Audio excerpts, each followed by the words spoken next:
Like this show and want to make your own? Let me tell you about Anchor. It's free, and they have creation tools that allow you to record and edit your podcast right from your phone or computer. And now you can even add any song from Spotify directly to your episodes. The possibilities are endless for what you can create, whether it's music analysis, your own radio show, or something the world's never heard before. Anchor will distribute your podcast for you so it can be heard on Spotify, Apple Podcasts, and many more. And you can also make money from your podcast with no minimum listenership. It's everything you need to make a podcast in one place. So download the free Anchor app or go to anchor.fm to get started. Hi, I'm Dina Marie, the host of the Twisted Philly podcast, and I've got a question for you. Do you love podcasts? Because I sure do. And that's why the podcast community, Podcast We Listen To, is hosting their very first podcast convention for listeners. It's called Podern Love. The Podern Love convention is for listeners by listeners. It's for all of us, and it includes podcasts from every genre you could imagine, including comedy, movies and TV, pop culture, paranormal, history, health and fitness, true crime, and so many more. Our first convention is August 10th, 11th, and 12th, 2018, in one of the coolest cities in the country, New Orleans, Louisiana. And it's being held at the Intercontinental Hotel, which is a premier French Quarter hotel. The location is amazing, and the room rate can't be beat either. It's only $129 a night. Tickets are on sale on the website at www.podern.love. That's www.podern.love. There are over 40 independent podcasts already lined up to present at Podern Love, and we'll be adding more before the convention. Plus, featured podcasters have discount codes, so you can get a discount on your tickets.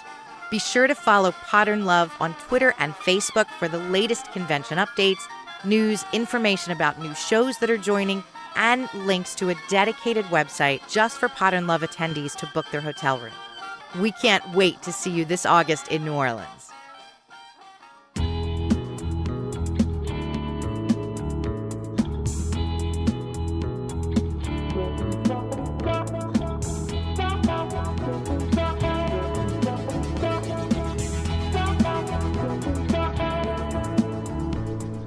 Hi, and welcome to the Vocal Fries Podcast, the podcast about linguistic discrimination. I'm Carrie Gillen. And I'm Megan Figueroa. Well, cunt. Wow. Just right out of the gate. I mean, we might as well talk about that. I do have some housekeeping I do want to bring up that I forgot to mention, but we'll talk about it later. Yeah. So yes, this word has come back into the consciousness because of Samantha Bee. Yeah. Calling Ivanka Trump a feckless cunt. Right. Which somehow softens it a little. Yeah. The feckless does. Yeah. But anyway, so let's talk about the reaction to it. Yeah. Because people were adding us on Twitter and, you know. Right, which makes sense. I mean, we've talked about it before, the word. Yeah, was it our fourth episode when we talked about swearing? Third or fourth? I think it was third or fourth. Yeah. Right, so cunt is the one that's like a sheath. Right? Like the etymology was... No. Is that... No, that's vagina. Oh, okay. All right. Yeah, cunt is the old English word. Okay. For vagina. Yeah. So. Yeah. And a thing that I always forget because I'm American, so I don't think about anyone beside myself and my country, is that cunt is not as offensive of a word in other parts of the world. No.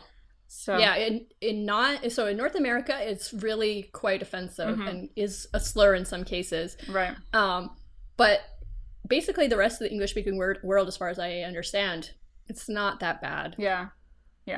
And so I think part of the confusion were people saying this, all swear words are slurs now. No, Right.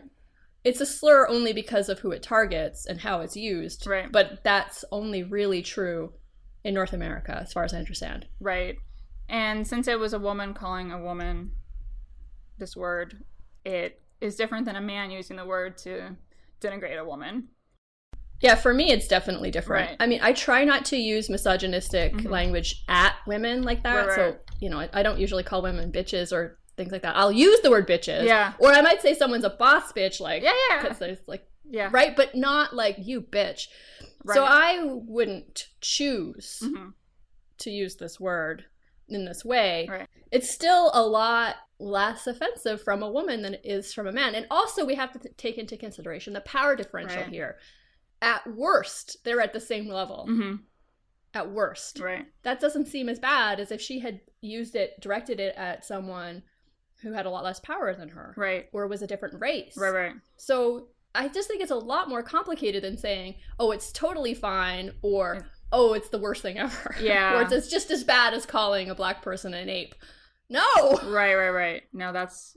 Yeah, no, like Rebecca Tracer said in the cut, it was like Samantha Bee was using the word for marginalized communities, like, because she was talking about immigration and how fucking terrible it was for Ivanka to tweet a photo Yes.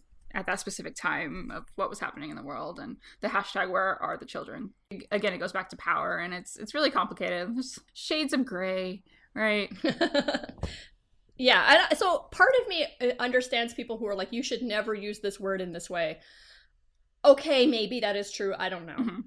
But part of me is like, but if there's ever a time we can use it, it's when we're punching up. And she was definitely, in my opinion, punching up. Yes, she was punching up.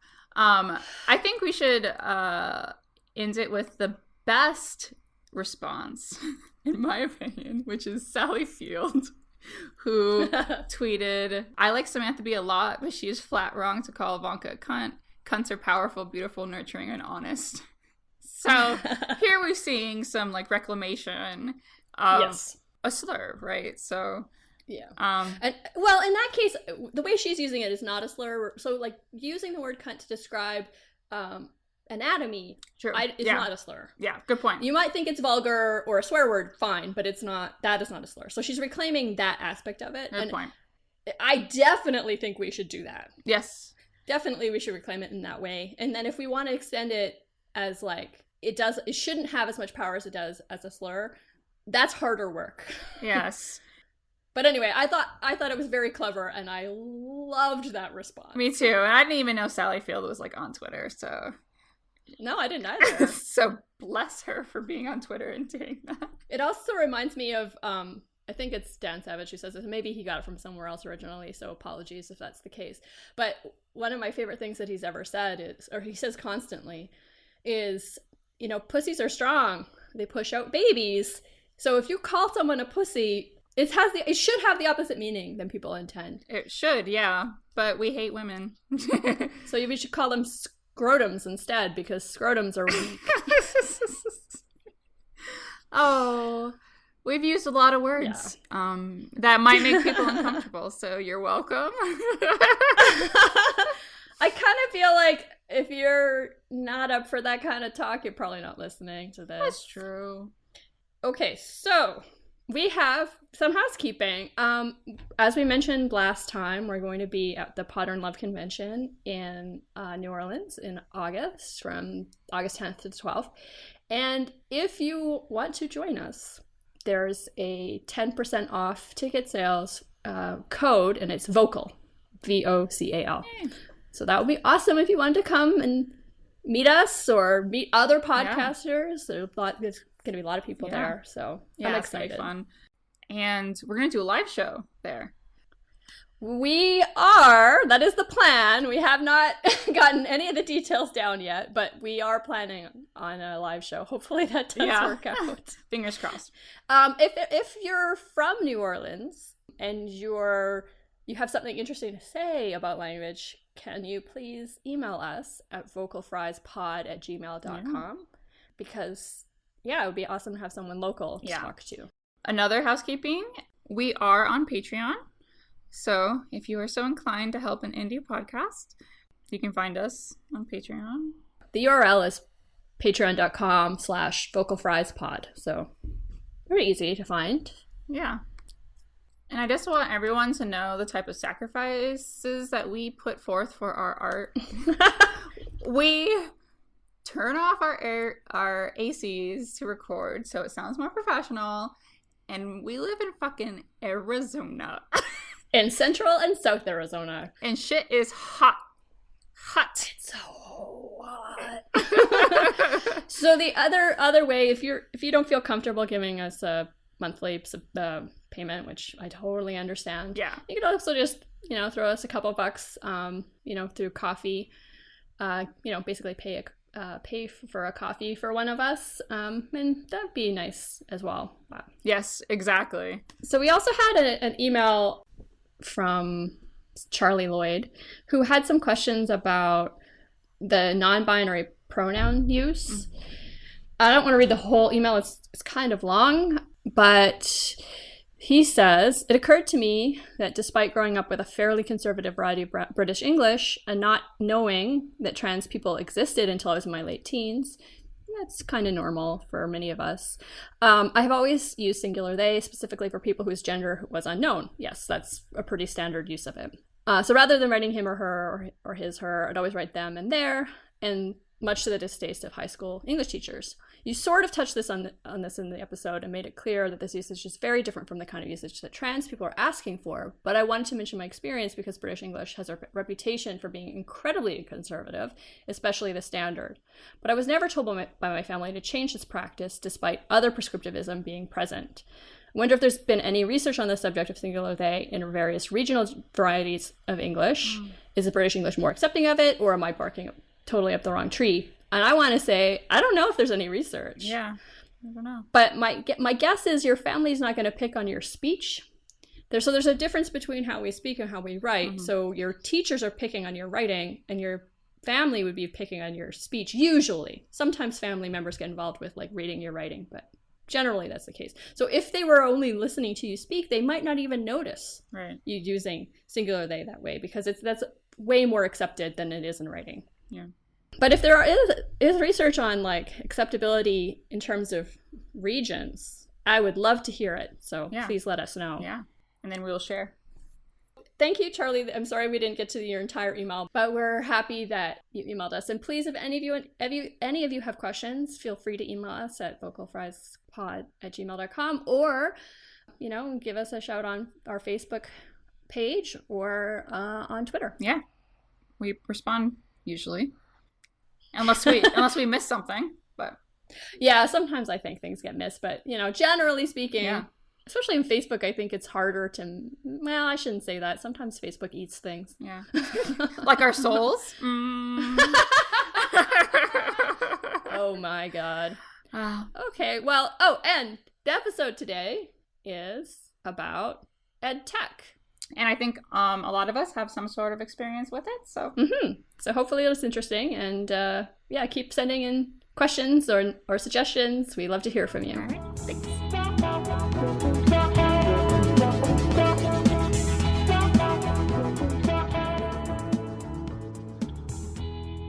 So today we are joined by Joan Palmiter Bajorek.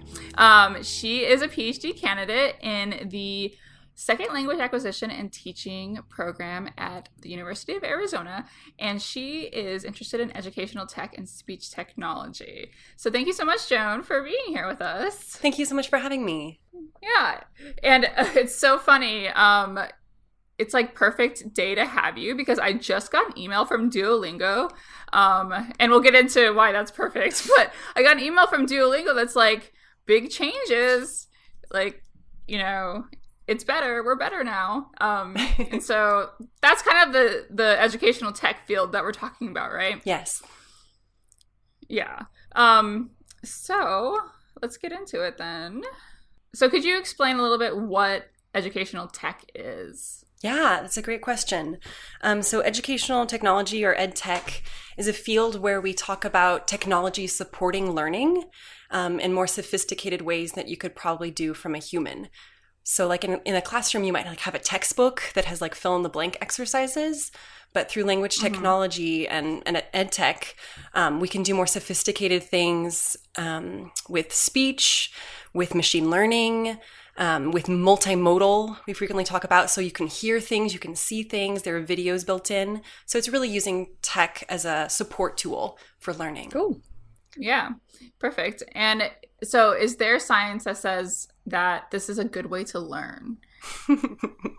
That's a great question, and a question that I struggle with in my field because so many products are proliferating right now. The amount of new technologies and software we have is huge. The amount of research being done on the outcomes for actual students barely exists. So when I do research, I definitely see that students definitely feel supported and that they think this technology is helping them. But I would love to see more empirical research that demonstrates exactly what those outcomes look like. Yeah, that's very important because I hadn't really thought of that, but I don't know anything that's shown that these products actually work. And I've always had a suspicion that they're not that helpful. Like I've used Duolingo because I was trying to learn a little bit more Spanish, and yeah, I know more vocabulary now, but right. Yeah. And that's, I think what's really important to me is like what your actual goals are. Like what claims are made by the company and what are you using the technology for specifically? And if you want to beef up your Spanish vocabulary, awesome. You know, Duolingo could support you in doing that. But if they make other claims that potentially aren't supported, that's where I have issue with these companies.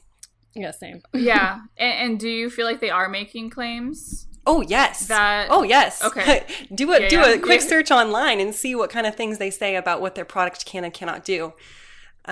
It's a fun time. As a researcher, I get lots of kicks and giggles. Yeah.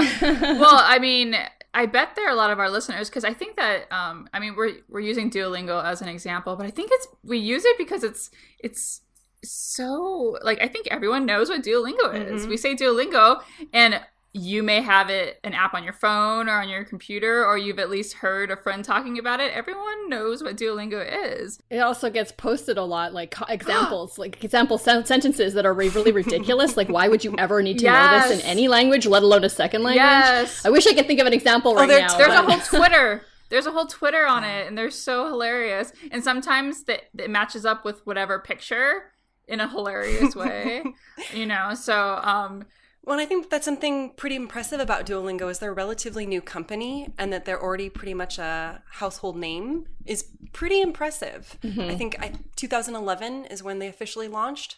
So It's 2018 right now. And the fact that we all know about them, I think they did some good marketing.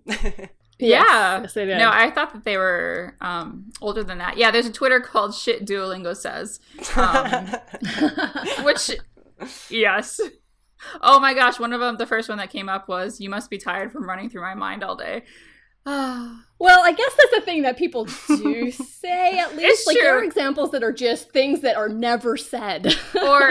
Or you would never expect them to be said. Like, where can we hide the bodies, which is another one. That can be useful. I'm certain that that's been used. Joan, do you know how those sentences, is it like data mining? How those are created? Yeah, I mean, this is one of the interesting things that not all companies share where or how they choose to curate their content.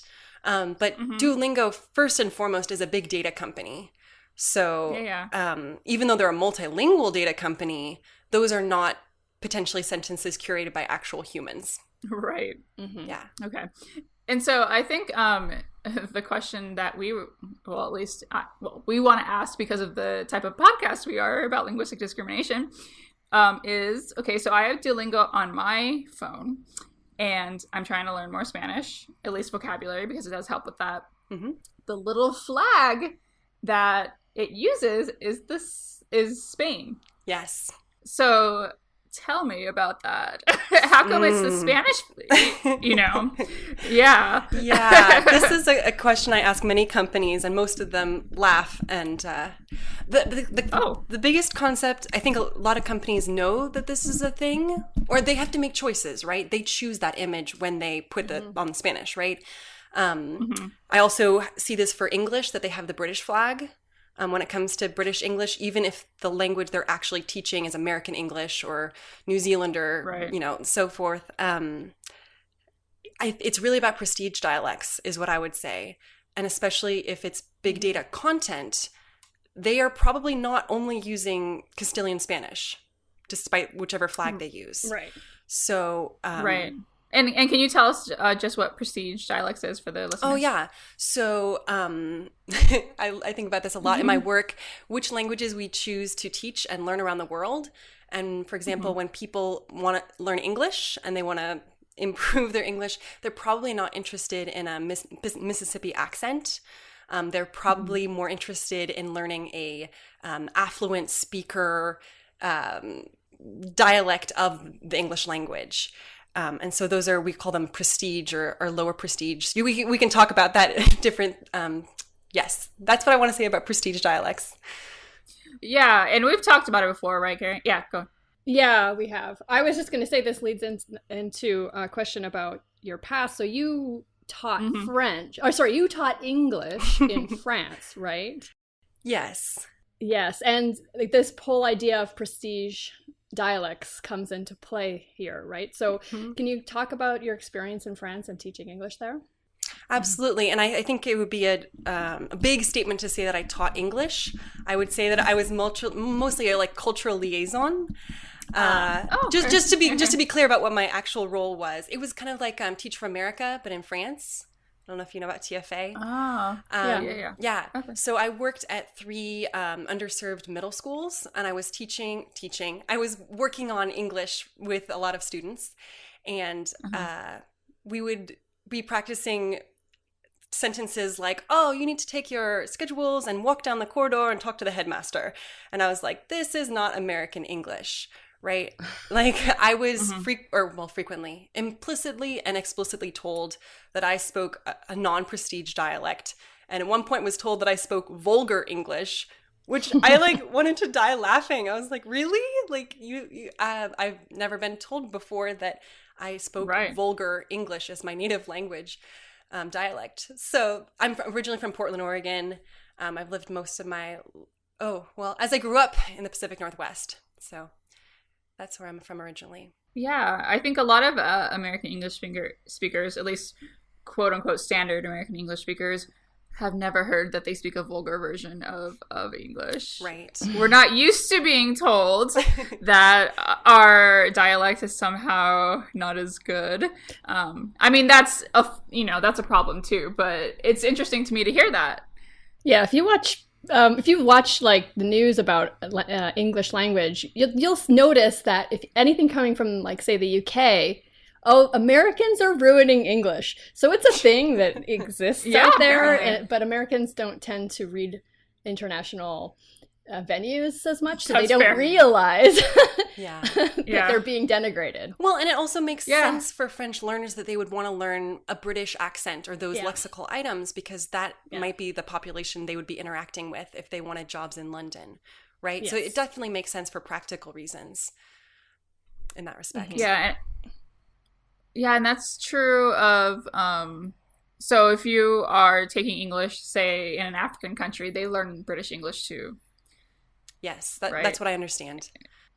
Yeah. And it used to be the case in Asia as well, that the British version was the more prestigious one, but more recently it switched to American. So at least in some of the Asian countries, I shouldn't make a blanket claim. Right. Yeah, and I guess the same could be said about Castilian Spanish. But like you said, even though it has the Spanish flag on, say, Duolingo's app, it's not like they're teaching us vosotros or something that Spaniards use, right? So I thought that was really interesting, and they must have made a conscious decision to use that flag. Absolutely. It would be hard. It would be hard to choose between any of the other Spanish language speaking countries, though. So true. Well, I don't know if I agree with that, actually. At least in my experience, when we're talking about pedagogical materials, they're teaching kind of like a Mexican standard. Okay. And if I were designing that product, that's what I would put the flag of. But that's a personal choice, clearly. Oh, I see. Yeah, I guess if it really is Mexican or most closely related to Mexican, then yes, that would make sense. But if they're trying to be more general, which I guess would be difficult, then I would be like, well, which would you choose? I don't know. Anyway. But I guess that's a decision that goes further back. So, like when they're creating what materials come out on Duolingo, are they choosing, like Guatemalan or whatever. Well, and where are they getting their data from? Probably a more affluent Right. user base. And Yes. that may be from Europe and not from Mexico. I don't know that data. So. Right. Wow. Yeah, that's a good point. So if they're data mining, then they need somewhere where they're getting a lot of data. And I doubt that's geotagged. I would bet you a lot that it isn't. Ah. Okay. For example, my professor does research in Welsh. And there's clearly in Wales, there's a large population, but there's also a population in Argentina. And depending on where you get your Twitter data from, that could be significantly varied in the usage of that language. Right. Wow. Okay, so you don't think it's geotagged. That's interesting. It depends on where they get their data from. If they shared that with me, I'd love to hear. Yeah. And so do you think that's a problem then? Is it a problem?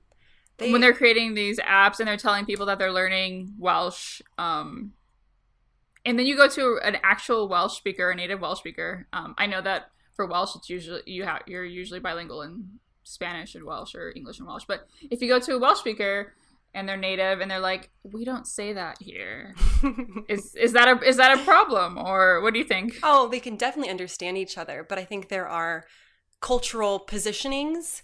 You know what I mean? Like if you chose to learn one version, I think there are implications to the choices we make when we learn second languages and which dialect of those languages. And that has a lot of meaning and cultural impact when you use that language in certain ways. Speaking of cultural impact, one of the cool things that I think that Rosetta Stone's doing is that they have a Navajo version now. Yeah, that's one of the things I wanted to talk to you guys about today. Is related to the choice of languages you support, which has been very controversial in different softwares. For example, for Duolingo, just going back to Duolingo really quickly, that they support like Klingon and they support like High Valyrian, but they don't support languages from the Philippines. Like it's interesting the choices they make. And Rosetta Stone supporting Navajo is a statement. It's not it's a specific choice that they chose to make. And props to them for doing so, because it's not easy to support languages like that. So yeah, if I know anything about anything, it's that Athabascan languages are really complicated. Yeah. The verbs, oh my. And the whole way that Rosetta Stone is set up is that it's trying to get you to learn implicitly, right? Yes. And I have a hard time believing, well, science tells me that there's just adults are not going to learn these things implicitly. Well, I don't know about that. So I sat in on a demonstration of a Navajo immersion class, and they said they had a rock and a stick, and then they said, I wish I could remember, but I don't. I'm holding a rock versus I'm holding a stick. And in Navajo, the verbs are different depending on the type of handling you're doing. So holding a rock is one form of the verb and holding a stick is a different form of the verb. And so, I picked up, of course I'm a linguist, but I picked up on the difference. And I don't think it's impossible. I think maybe it's more difficult on a computer versus in person. I don't know, but it is possible. Yeah. And it was terrible of me as a scientist to say something so strong. But yeah, no, it's much harder for adults to learn implicitly. Probably so. Yeah. And I think most data would support the idea that, especially for adult learners, some explicit content is very helpful. Right. But I do agree that being immersed in the language is so key for being able to use it instinctually. And if that's one of your goals, then immersive experiences. I don't know about completely implicit material. I wouldn't support that. But I think having a strong combination of both is the best pedagogy. Right. And just aside from pedagogy, it's great that Rosetta Stone has Navajo. Are they working on any other native languages, Carrie? Do you know? I think so, but I don't remember what they are, so I don't want to say. Yeah. Okay, so we keep saying Duolingo. There's one called Mango too, right? Yes. So I'm wondering, like, if I'm a user and I'm trying to choose between these, is there a true difference? Like, if I try to learn Spanish from Mango versus Duolingo? Yes, there's a significant difference. Oh, okay. I did a huge research project on these 4 big companies. So Rosetta Stone, Duolingo, Mango Languages, and Babbel, which provide significantly different content for users and different ways of interacting with it. Mango Languages is mostly through public libraries and subscription services. And I think they do a fantastic job at specializing and also working on, if we're talking about explicit content, like color form mapping for pronunciation and morphology choices. They do a really cool job. And they also do like, you want to learn medical Spanish? Like, let's just focus on that topic, which I think could be very appealing to certain users. Really cool. Yeah. That's interesting. Ooh, that'd be really important for nursing. Oh, I bet. And if they have a law version too, people that are working well, that's in a courts. big field right now. Of, instead of just learning whatever Spanish, I need it for this specific purpose tomorrow. Help me improve my skills. Yeah. Oh, that's a great application. Yeah. I really respect that company. The more I learned about it, the more I like them. Go Mango Languages. Yeah. They're not paying for this, just no, by the they way. are. Yes, they are. I also would love to talk about Babbel, which is one of my top companies when we're talking about. So I focus a lot on speech technology, and when it comes to why you learn a language, I fundamentally believe that grammar and vocab is not the top priority. I really believe that when people want to learn languages for real, they want to speak it, they want to listen, they want to communicate effectively. And Babbel puts speaking at the forefront, no question. You have to speak to finish the lessons. You know what I mean? Like, it's built in to learning vocab, it's built into everything. Well, when I'm on Duolingo, I always turn like the part off where I have to speak. Yes. Yeah, so do I, because I also did French just to try and brush up on my French, and it couldn't understand me at all. And I'm like, okay, I know my accent's not great, but it's not that bad. So right. I was like, what's going on with this product? Now, this was a couple of years ago now, so maybe it's better. But so I'm wondering, like, how is Babbel handling us better? Well, I would first say that none of them do it perfectly, and none of them do it as well as I wish they would. And they know this. I've written constructive criticism. This is not new news. Speech technology, why? I mean, the first thing to say is that you're not alone in that a lot of people turn off the speaking things on Duolingo. From the stuff I see, over 70% of users choose to turn that off. So there was a New York Times article actually about this woman who completed Duolingo, quote unquote, and never spoke a word of the language she was supposedly learning. So I think that those are choices made by the developers and by the company related to, again, the outcomes for the users, right? Like, this is something you have to question. The fact that Babbel requires you to speak is a different type of intention. Yeah, that would be good for me because I avoid it, mostly because I'm like, you asshole Duolingo. I said it perfectly. But Well, yeah, so we know already that automatic speech recognition is not that great yet. And so adding on top of it being your second language, I assume it does a bad job of that. Yeah. This is something, the more I read about, the more terrified I am that this is being used for assessment purposes. Same. Yes. You had Rachel Tapman come speak, and her work is so compelling about this.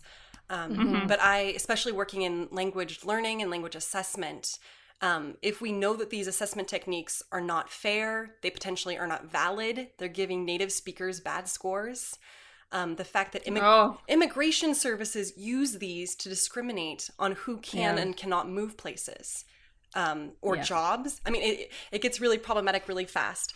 But I think when we're talking about using it for Duolingo or using it for Babbel or whatnot, they are making what I call threshold choices of what is an acceptable utterance target. And of course, this is even more problematic for women or people who have breathier voices, right? Which they don't tell their users, of course. Right. But I think making those back-end choices that significantly impact users, you've got to be really thoughtful about what you're doing. Yeah, and you might be giving the wrong message because, again, if you're trying to learn a language as an adult, there are going to be some sounds that you might not ever be able to make, like the trill R, right? There actually, I work on pronunciation, so I would refute that point. I know a lot of people believe that. But my research indicates that if you give people evidence-based material that's specific about different, you're talking about a phoneme, like your tongue doing specific things, you can improve.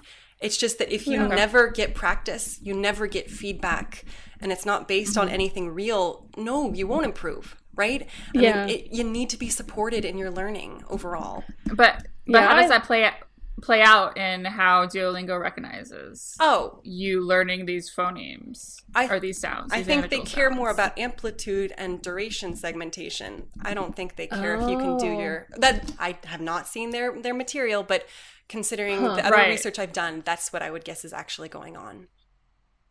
Yeah, and so now I'm thinking that's what I mean when I say that as an adult trying to improve on these things, I feel like Duolingo or these things aren't going to.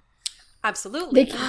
They can't really. They don't have the space to teach you, right? Because you do need like actual, like here's what your tongue is doing information, and they don't provide that kind of thing.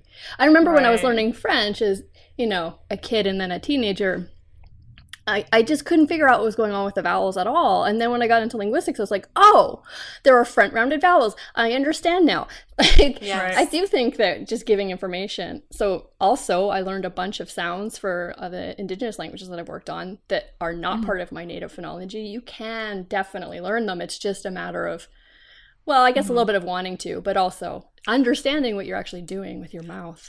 Well, and yes, I'm so sorry. I'm so sorry if I said that you can't learn new sounds. I did not mean that. No, you're not the only one. People tell me that every day of the week, and as a researcher in this field, I also have to be really careful because it's a pronunciation and an identity are so closely tied that you can so easily offend people with this material. So I think what I have to say is, as a linguist, as someone who works in this field, I'm telling you, I can empower you to learn better if that's one of your goals. I can give you strategic material. If that's not one of your goals, no worries, but you can't, I would, please don't say that you can't. You know what I mean? Yeah. It's kind of like saying you can't do math. Yes, you can. You've just been told all your life you can't. It's a lie. Well, and no one gives you practice. Like literally you turn off the thing that potentially could help you at all to speak the language. Yeah. That's really sad. Yeah. It's very sad. Yeah. But I'd love to at least talk about, there are companies that are dealing with pronunciation specifically. Most of them aren't integrated into other speech technology software. So when we're talking about regular ed tech, these companies do not focus on this material. There's a company I really respect called Elsa. It's from San Francisco, spelled just like the Disney princess, but all caps. And they work on phoneme segmentation for English. It's slightly problematic. They have a quote unquote native speaker score. Yeah. But they do very sophisticated analyses. Like I got a 97% on their diagnostic test, and I have supposedly a problem with my schwa. I don't know what my problem is. What? First of all, schwas are all over the place, and secondly, what? But I mean, 97% is not a bad score if we're talking about validity of scores and ratings. Absolutely, that's true. So. Yeah. No, you bring up a good point about identity and pronunciation, and this is the big reason why I turn off the speaking part, is because it makes me feel so much shame that I have to speak a little bit slower when I do encounter something like the Spanish trilled R, because when it's like embedded in a word, it becomes a little bit more difficult. And some Spanish words have so many syllables, and I'm like, I should be able to say this better or faster. I shouldn't have to stop. And I think that's a big thing that I don't know. I don't know what the answer is. What's that? I was just gonna say that's an interesting language ideology that you have in your head, right? Yeah. I mean, it's not coming from nowhere. There are so many Spanish speakers, native Spanish speakers, other Mexican Americans or Mexicans that say that I should be able to speak Spanish. since, Well, my dad speaks Spanish. Yeah, I think heritage identity, I don't know if you consider yourself, that's a personal identity choice, clearly. But when we're talking, my master's thesis that I did at the University of California, Davis, I looked at pronunciation and confidence in heritage and non-heritage speakers. And by a large margin, we saw that heritage speakers always rated their pronunciation as significantly worse than non-heritage speakers, which doesn't make sense. If you're speaking Spanish at home, your pronunciation is probably better than your non-heritage peers, but it's the way you feel about it that matters, right? Yep. So you're not alone. You're definitely not alone. No, definitely not. Yeah. No, I bet that speaks to some people that are trying to learn like their heritage language or get better, or And a lot of my colleagues at the University of Arizona are on green cards and not native speakers of English. So English is their professional language. And I asked some of my colleagues to take some diagnostic tests, and they were very uncomfortable with that idea. Yeah. For obvious reasons, because most of their life they're currently spending in English, but their pronunciation is a huge identity question of how good am I, is the concept. But they're intelligible. They're professionals in their field. Does it matter what kind of accent they have? So that speaks, if they're intelligible, why does it matter, or how does it matter to who they are? Yeah. Well, I think it's great that there are people like you that are interested in ed tech and like Duolingo and all these things that are also interested in like cultural identity or identity of the speaker. These are important things.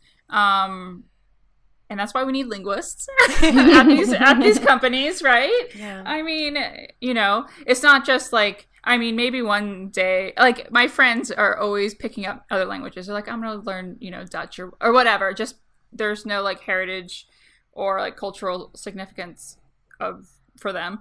But I can't do that because I'm so stuck on the idea that I need to learn Spanish, and I don't even want to, go into any other languages. And I would be happy if these companies, started talking about, I don't know, the cultural significance of learning different languages and all of this. And I don't really see that yet. No, I don't see it much either. But I think what's really important is when people ask me about edtech companies, as a user, as a consumer, you have so much power. Like, I think people are not realizing that you vote with your dollar. And depending on which of these companies you support or the tools you choose to buy, and tweet about and so forth, you have a lot of power to say, hey, I'd love to see more of this kind of material in your product. Why did you choose to do this and that? I love that Duolingo has lots of different faces in their software. They have different skin tones. Yeah. They have multiracial couples that seem to be appearing. There's a smiling Sikh man in their software, which sends a very strong message about the kind of company they are. So I think as consumers, you choose. Tell them what you want. Tell them what you need and what you support, what your fundamental values are. Because they do change their material all the time. Trust me. I talk to them. Yeah. The latest email I got says, meet the new Duolingo, twice as much learning content, and you can focus on your favorites. So you can choose what to learn super deeply now. I can, these are good upgrades, and I can see how they would be responsive to user feedback. Is there anything that you wanted to leave the listeners with?